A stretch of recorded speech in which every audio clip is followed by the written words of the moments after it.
Bonjour, bienvenue sur ma chaîne. Aujourd'hui, on va parler Ghibli! J'aime beaucoup les films Ghibli. Et je me suis dit, mais j'ai jamais vu de book tag en lien avec les films Ghibli. Donc je me suis lancée dans des petites recherches. J'en ai trouvé beaucoup en anglais. J'ai fini par en sélectionner un qui me plaisait vraiment, puis je me suis permise de le traduire. Je vais mettre tous les liens en barre d'infos de où je l'ai trouvé et tout, pour que vous ayez les questions en anglais et en français, parce que je suis poche en anglais, donc faut le savoir. Donc peut-être que mes traductions sont pas super évidentes, peut-être que c'est pas exactement ça le but de la question, bref, vous aurez compris. En regardant ce tag, je me suis rendu compte qu'il y a plein de films Ghibli que j'ai pas vus, fait que ça m'a plus motivée, mettons, à en voir davantage et tout. Par contre ça, je le garde pas tout long parce qu'il fait chaud. Alors ce tag comporte 14 questions, à peu près 14 questions, chacune en lien avec un film Ghibli qui va me renvoyer à un livre. J'ai essayé de trouver des livres que j'ai lus ça fait longtemps ou alors que je vous ai jamais présenté sur ma chaîne pour renouveler un peu le truc et puis pour renouer avec des anciennes lectures que j'ai beaucoup aimées. Question numéro 1. Un château dans le ciel. Un livre racontant un voyage formidable et passionnant. Pour ça, j'ai un peu hésité et en fait, j'ai très fortement songé à vous parler de Van Gogh, que j'ai lu, adoré il y a quelques années et qui fit pas mal. Mais voilà, on en parle déjà beaucoup un peu partout, c'est très connu, c'est sûr que vous le connaissez. Donc j'ai préféré parler d'un livre dont on n'entend presque rien. La trilogie Léviathan de Scott Westerfield. C'est une série jeunesse, steampunk, qui reprend en fait toute la situation de la Première Guerre mondiale, mais qui la rejoue version t'as un côté avec une société qui est super technologique, donc qui a plein d'armes technologiques, là. Je sais pas comment bien expliquer, mais toujours dans le steampunk. Et de l'autre côté, t'as une société plus penchée sur les animaux, qui eux utilisent les animaux comme moyen de transport, comme armes, comme un peu tout. Et par exemple, ils ont des espèces de, pas des méduses, des espèces de calmars géants qui flottent. Fait que là, t'as comme une petite nacelle accrochée au calmar géant puis tu flottes avec. T'as donc ces deux nations-là qui vont se retrouver confrontées à cause de l'assassinat des membres nobles d'une des nations. Donc on va suivre d'un côté, évidemment, deux personnages qui viennent des deux nations et qui vont se retrouver ensemble par le hasard des choses. D'un côté, on a Alec, qui était un de mes personnages préférés, j'étais un peu amoureuse d'Alec. Et de l'autre, nous avons Derin, une jeune fille qui veut devenir soldate, mais qui peut pas parce qu'il y a juste les garçons qui peuvent se battre, et donc qui va s'habiller en garçon pour se faire passer pour un garçon, effectivement, et qui va faire partie des membres de l'armée et tout. Et donc ils vont se rencontrer et là il va se passer plein d'affaires, ils vont se retrouver à devoir s'enfuir pour essayer de protéger Alec, pour essayer de sauver Derin, puis là il va se passer plein de trucs, des complots politiques, de l'action.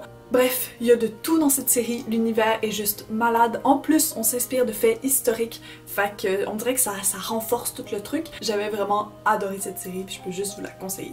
Puis niveau voyage extraordinaire, je pense que ça fit avec les animaux, puis de l'autre côté les trucs steampunk, c'est... Question numéro 2, le tombeau des Lucioles, que j'ai jamais vu et dont j'avais d'ailleurs jamais entendu parler. Je pense que je vais jeter un œil parce que ça a l'air magnifique. Un livre qui vous a laissé complètement bouleversé. Et là, j'ai parlé mais d'une révélation littéraire. Moi, ça a été... ça va rester dans mes livres favoris de tous les temps. C'est vraiment dans mon top 3 genre de livres favoris. Et il s'agit de La voleuse de livres de Marcus Zusak. La voleuse de livres va raconter l'histoire d'une petite fille, d'un boxeur juif, d'un accordéoniste et de la mort. La mort va nous raconter l'histoire de Liesl, une petite fille qui va se retrouver adoptée par un couple assez âgé et voilà, dans le cadre de l'Allemagne pendant la Deuxième Guerre mondiale. On va nous parler d'amitié, d'amour, de vie, de famille, on va nous parler de mort évidemment. C'est un livre qui m'a renversée. C'est pas une histoire tire-larme, on tombe pas dans le grand drame de la guerre, on tombe dans ce que l'humain peut faire de bien, peut faire de beau. Ah, sérieusement, lisez ce livre. On n'en parle pas assez. C'est un de mes livres préférés de tous les temps. Troisième question, Kiki la petite sorcière, que j'ai d'ailleurs redécouvert il y a pas longtemps et que j'ai adoré. Un livre avec un personnage féminin fort et courageux. Pour ça, je vais vous parler, c'est la première fois que je vais vous parler de cette autrice-là sur ma chaîne, mais pour de vrai, c'est une autrice que j'adore. Il s'agit de Miss Charity de Mario de Muraille.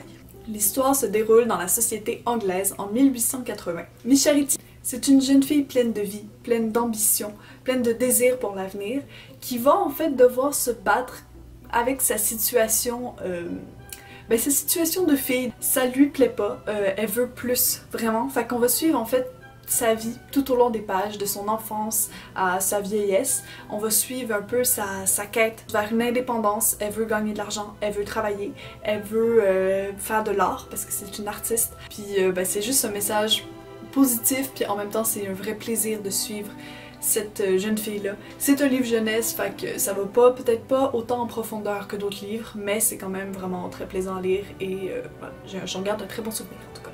Ensuite, 5e question. Le château ambulant. Un livre plein de magie. Là, pour de vrai, ça n'a pas été tellement difficile. Je suis allée droit au but et je pense qu'il n'y a pas de livre plus magique que celui que je vais vous présenter. Et il s'agit de Fablehaven de Brandon Mull. Ouais. Un autre livre jeunesse. Ouais, je vous présente pas mal juste des livres jeunesse. Fablehaven, c'est l'histoire d'un frère et d'une sœur dont je ne me rappelle plus le nom. Kendra et Seth, je crois, mais ça fait tellement longtemps que je suis plus trop sûre.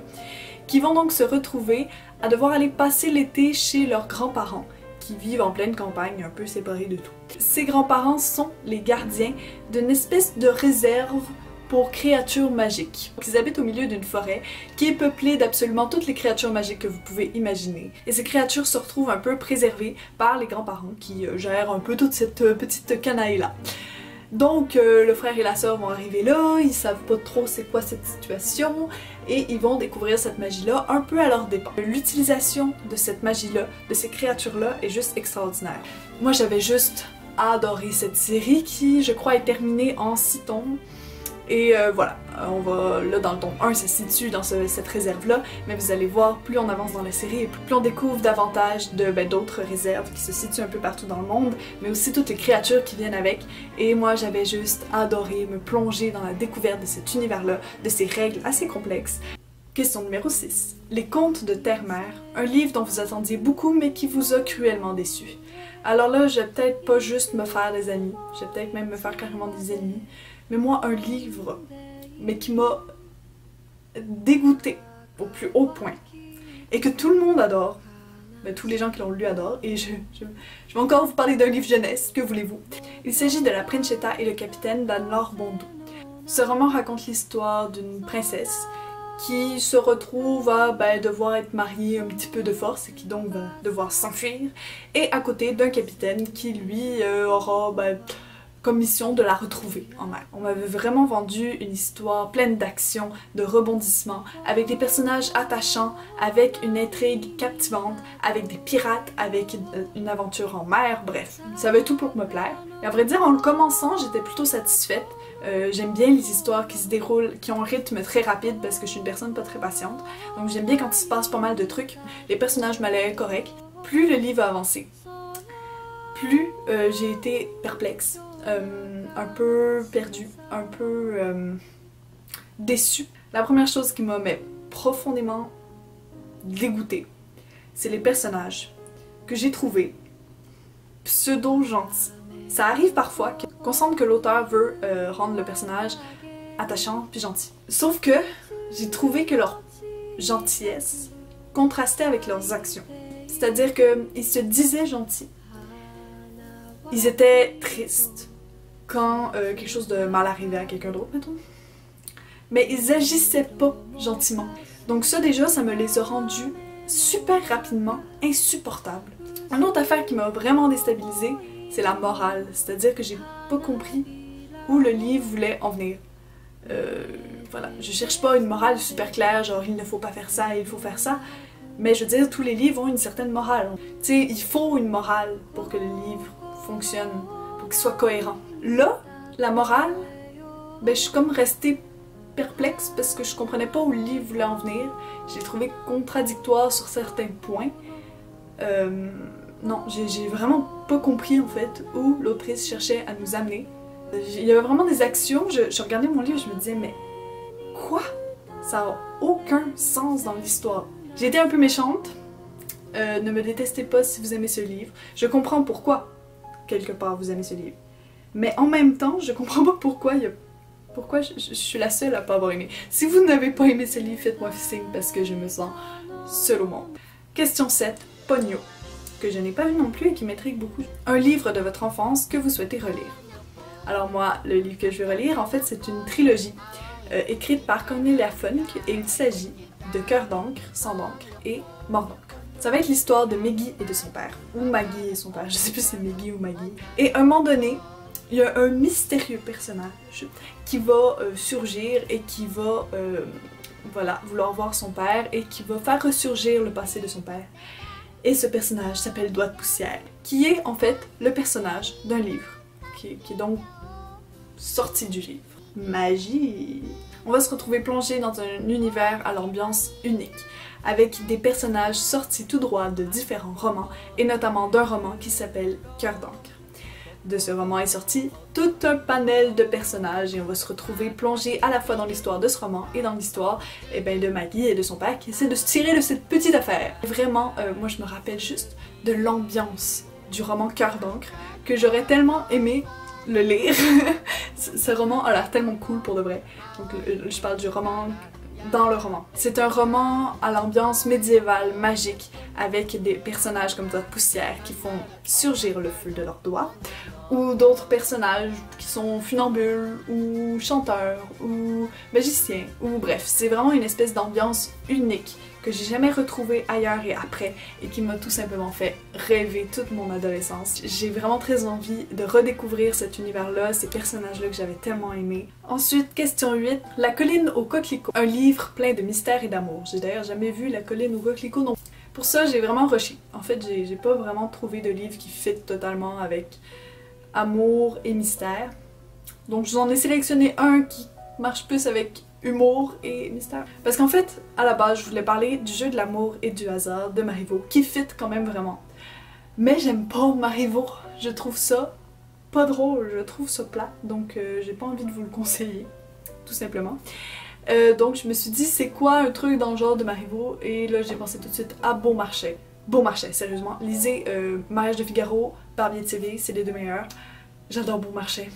Je trouve que c'est un peu le maître de cet univers-là, de cet humour-là. J'adore Beaumarchais. Lisez Beaumarchais, c'est juste hilarant, ça se lit tout seul, c'est rapide et voilà. Ensuite, 9e question, Le vent se lève, dont je n'avais jamais entendu parler et qui me tente beaucoup. Un livre avec un personnage plein de rêves et d'aspirations. Alors là, j'ai choisi en fait une trilogie parce que c'est une très longue série avec je sais pas combien de tomes, mais moi c'est les 3 premiers tomes que j'aime le plus.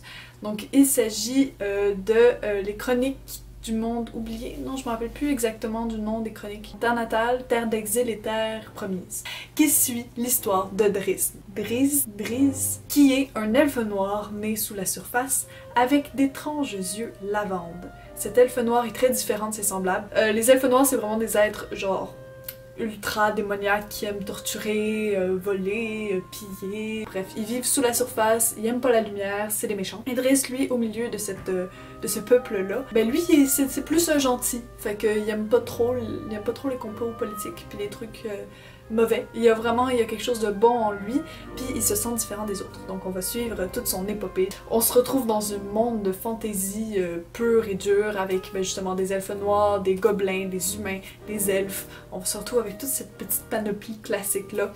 Et avec notre héros qui est un peu différent des héros dont on est habitué, qui est profondément bon et qui va devoir se dépatouiller dans un monde profondément mauvais et obscur et un peu dégueu.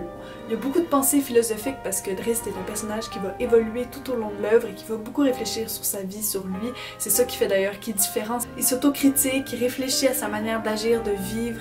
Il veut être bon, poser des bonnes actions. C'est vraiment juste un personnage extraordinaire qui est justement plein de rêves en l'avenir. Souvenir de Marnie, un livre traitant d'une amitié unique. Là, je vais pas m'attarder parce que je vais vous parler d'une amie prodigieuse parce que c'est vraiment le seul livre qui fitait. Mais je vous en ai déjà parlé sur ma chaîne, vous en avez entendu parler partout. Bref, dans cette série, on suit l'histoire d'une amitié justement. Fait qu'il n'y a pas plus amitié unique que cette série-là. Mais voilà, je m'attarde pas trop, parce que vous le savez. Là, ensuite, on tombe sur mon Ghibli préféré, et attention, tenez-vous bien, il s'agit de Mon voisin Totoro. Avouez que vous vous en seriez jamais douté. Et ben pour mon Ghibli préféré, je vais vous parler d'un livre juste extraordinaire, sérieusement, lisez-le. Il s'agit de 43 rue du Vieux Cimetière. Ce sont des romans épistolaires. En fait, c'est l'histoire d'un jeune garçon et d'un vieux monsieur. Le jeune garçon va donc se retrouver à vivre chez lui, je sais plus trop si c'est son grand-père, quelque chose de même, son oncle, bref, il va se retrouver à vivre là. Et ils vont en fait devoir cohabiter avec un fantôme, qui est une vieille dame qui est un fantôme.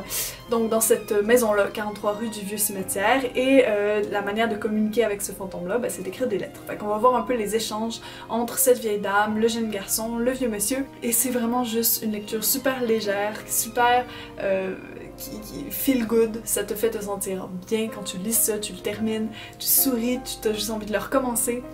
Bref, je ne peux que conseiller ça et je trouve que ça met tellement dans le thème de Totoro. Maison hantée, mais une maison hantée vraiment cool avec un fantôme trop gentil si tu tends l'oreille. Une histoire d'amour dont vous vous fatiguerez jamais. J'avoue que cette traduction-là, j'étais pas trop sûre. Corrigez-moi si je me trompe. En gros, c'est une histoire d'amour que t'aimes. Et moi, ben, je vais pas nommer une histoire d'amour particulière, je vais nommer plusieurs séries de mangas, c'est-à-dire absolument tous les mangas écrits par Yo Sakizaka, qui a écrit 3 séries à date. Une est en cours, 2 sont terminées. Donc on a Straw Badge, Blue Spring Ride et ben, sa toute dernière série, Love, Beloved, Leave, Be Left. Bref, c'est toutes des histoires d'amour ultra classiques. C'est des gros shoujo où on se retrouve avec une adolescente dans un lycée qui va ben, tomber amoureuse d'un autre adolescent dans son lycée et tout. Et il va se passer des affaires, il y a des histoires d'amitié, il y a des triangles amoureux, mais c'est des bons triangles amoureux, c'est-à-dire que je les approuve, donc ils sont bons. On se retrouve vraiment avec des personnages que j'ai toujours trouvé super attachants, approfondis, qui ont beaucoup de réflexions ben, sur leur situation d'adolescents, de lycéens, sur leurs amours. Et à chaque fois, les histoires d'amour, moi c'est ça que j'aime, c'est que ça commence relativement simple. Et puis là, ça commence à se compliquer. Et plus ça se recomplique, et plus ça devient tellement inextricable que tu te dis mais c'est impossible, donc on se rapproche pas mal des histoires d'amour impossibles. Évidemment c'est des shoujo, fait qu'en général ça se finit bien, mais moi j'adore ces histoires où tu te dis il y a aucune chance que ça marche. Princesse Mononoke, qui est un autre de mes Ghibli favoris d'ailleurs. Un livre avec une excellente mais très sanglante intrigue. Pour ça j'ai un peu hésité et j'ai fini par sélectionner Funérailles de Florent Maudoux. C'est pas tant que l'intrigue est sanglante, c'est qu'elle est plutôt sombre. Funérailles, c'est ben, pour l'instant 3 livres parus. Malheureusement, le rythme de parution est très lent, mais il faut savoir que j'adore Florent Maudoux qui a écrit Freak Squill, donc c'est un peu dans la même lignée. C'est dans pas le même univers, mais c'est avec un personnage de Freak Squill dont on va voir l'histoire. Et ce personnage, il s'agit ben, de Funérailles. Voilà. C'est 2 univers tellement différents au final que pour de vrai, vous pouvez lire celui que vous voulez en premier. Allez-y, lâchez-vous. Pas de problème. Tout d'abord, la première chose qu'on remarque, c'est les dessins. J'adore Florent Maudoux pour ses dessins qui sont extraordinaires. Ensuite, ce que j'aime beaucoup, c'est l'univers. On se retrouve dans un univers où, en fait, chaque enfant, c'est des jumeaux. Voilà, dans le bedon, c'est des jumeaux à chaque fois. Sauf que, pendant l'accouchement, les jumeaux se battent dans le ventre de la mère. C'est un peu gore, je vous préviens. Ils se battent dans le ventre de la mère pour pouvoir sortir le premier. Le premier qui sort a gagné, l'autre il finit par mourir des blessures infligées par l'autre jumeau. Ouais! Et donc ben, on se retrouve dans cet univers-là où t'as un peu les parfaits, ceux qui sont parfaitement formés, qui ont eu aucun problème qui ont gagné en fait le plus vite contre leurs jumeaux. Puis t'as ceux qui ont eu plus de misère, donc souvent c'est t'as beaucoup de gens qui leur manque un bras, qui leur manque une jambe, des bouts d'oreilles qui sont défigurés.